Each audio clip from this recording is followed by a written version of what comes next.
Back in Canada, Dragon Daddy was just chilling on top of a ruined building like he hadn't just wiped out 10 million people and called it therapy. He thought about how my glorious king stayed silent through all that chaos when he had personally gone through the trouble to rub it on his face. Dragon Daddy couldn't wrap his head around it. A damn nuke slammed into him, and this motherfucker just looked away like someone sneezed nearby. Yeah, right. The army decided to spam him with a missile combo meal. After a barrage of attacks, they thought they got him, but they couldn't confirm it because eyeballing a Dragon King's death isn't exactly foolproof. Then the sky went dark, and two massive eyes opened like it was the final boss round. Antares showed up in full edgelord form, muttering how bored he was before nuking the entire army with zero effort. Meanwhile, in the castle Jinwoo's little skeleton squad built for him, he was sitting quietly, thinking ahead. He noticed Baru left a little note on the wall and smiled like a proud big brother. Baru popped out of the shadows, crying because he already knew Jinwoo was about to square up with the monarch of destruction himself. Bellion pulled up, warning him not to do anything dumb,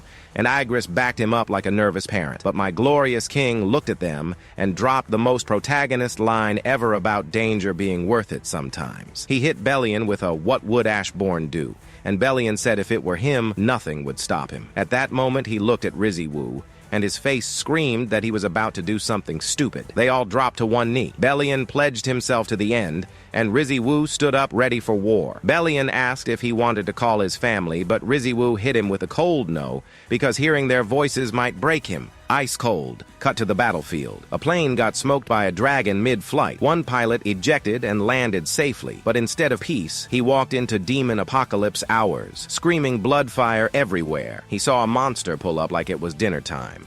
The dude emptied every bullet into its face, and it didn't even blink. Just as he gave up hope, Jinwoo casually deleted the monster like it owed him money. He told the guy to run, then stood there like a wall as a full monster horde charged him. One swing, all gone. Didn't even blink. He said this was just the first step and started turning corpses into shadow homies. Back with Dragon Daddy, he felt that signature aura hit the battlefield. Yup, Shadow Monarch just logged in. He called up the rest of the villain council. Yogmen said, time to go all in. Tarnak was confused why the undead army wasn't with him. Dragon Daddy speculates that Jinwoo must be spreading his forces to cover a wider area, likely trying to absorb their numbers bit by bit. He concludes that Drippywoo is buying time by avoiding a direct confrontation, but even he was wondering what exactly my glorious king was planning.